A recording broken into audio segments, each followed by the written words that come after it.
ইয়াজিদকা ইয়াতীমান ফাআওয়া ওয়া ওয়াজাদাকা জাল্লান ফাহাদা।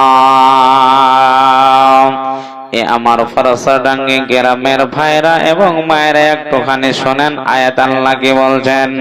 আল্লাহ বলছেন, নবী মুহাম্মদ তুমি ইয়াতীম ছিলা, তুমি ইয়াতীম ছিলা, আমি আল্লাহ তোমাকে কি জায়গা দেইনি?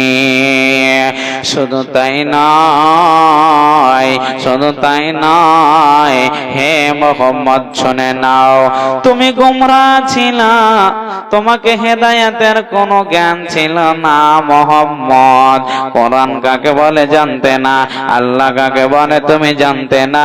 রে আবু তালেবের ভাতিজা মুহাম্মদ তুমি শুনে নাও, আমি আল্লাহ তুমি গোমরা ছিলা, তোমাকে হেদায়েত দিয়েছি।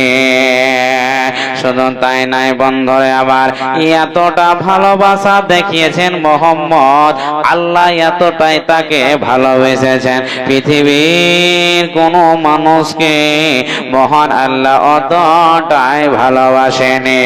মুহাম্মদের এত মায়া, মুহাম্মদের এত দয়া, মুহাম্মদের এত দয়া আল্লাহর সঙ্গে।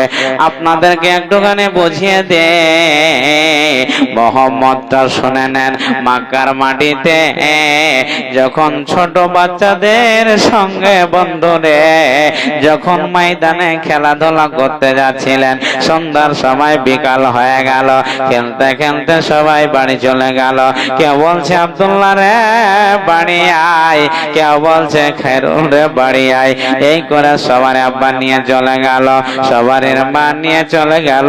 এতিম মুহাম্মদ একাই বসে বসে ফিল্ডে কাঁদছে।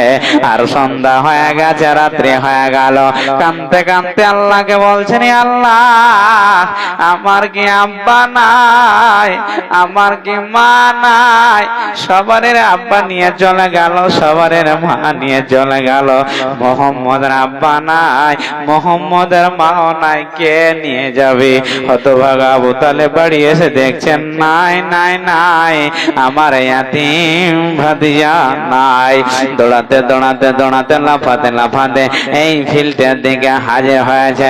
চোখের পানি ফেলে ফেলে মুহাম্মদ গাল ফুলিয়ে ফুলিয়ে কাঁদছে। বন্ধুরে জড়িয়ে ধরে বলছে, আবু তালেব বলছে, মুহাম্মদ কেন ভাতিজা একাই বসে তুমি এই জায়গাতে কাঁদছো? গাল ফুলিয়ে ছোট্ট বাচ্চা কাঁদতে কাঁদতে বলছে, চাচা জান আমার কি আব্বা নাই, আমার কি মা নাই? সবারের বাবা নিয়ে চলে গেল, সবারের মা নিয়ে চলে গেল। কাঁদতে কাঁদতে বুক ফুলিয়ে হতভাগা আবু তালেব থামতে না পেরে বলে, মুহাম্মদ তোর আব্বা নাই রে, তোর মা নাই, আমি তোর বাপ রে, আমি তোর মা।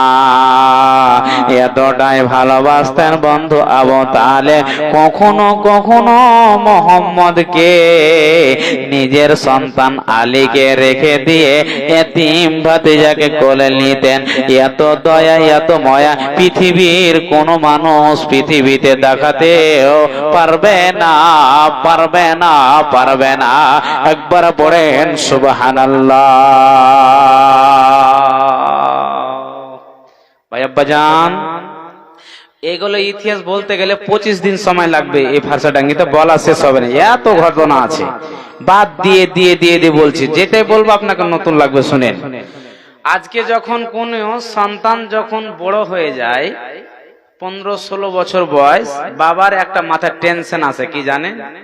বেটা যে ইনকাম করতে শিখলো না, আমার বেটার বিয়ে দেব, ইনকাম না করলে বৌমাকে কি খাওয়াবে? বড় হলে একটা আব্বার টেনশন হয়, হয় না খালু? টেনশন অবশ্যই অবশ্যই হয়।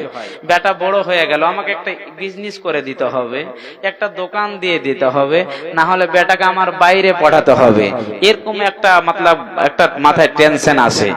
এমন সময় এদিক ওদিক না বাড়িয়ে চলে গেলাম মুহাম্মদের ইতিহাসে।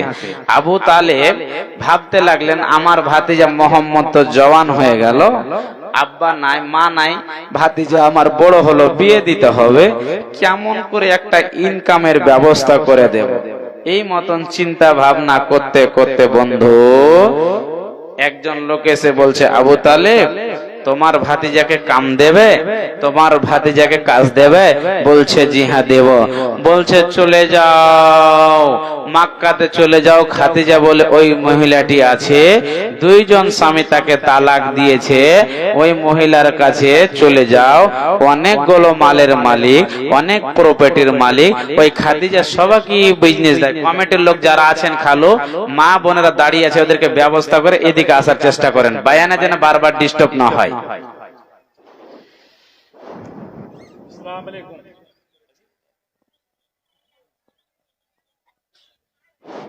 নুরুল বাবু, আপনি ভলেন্টিয়ারকে দেন তো, ওই মেয়েদের গেটে ওরা জাম করে রেখেছে, আগের দিকে বিলকুল খালি আছে, আর ওই মুখ কানটাতে হুড়াহুড়ি করছে, আর ওই জন্য মানে এখানে জালসা করতেও ডিস্টার্ব হচ্ছে, এই জন্য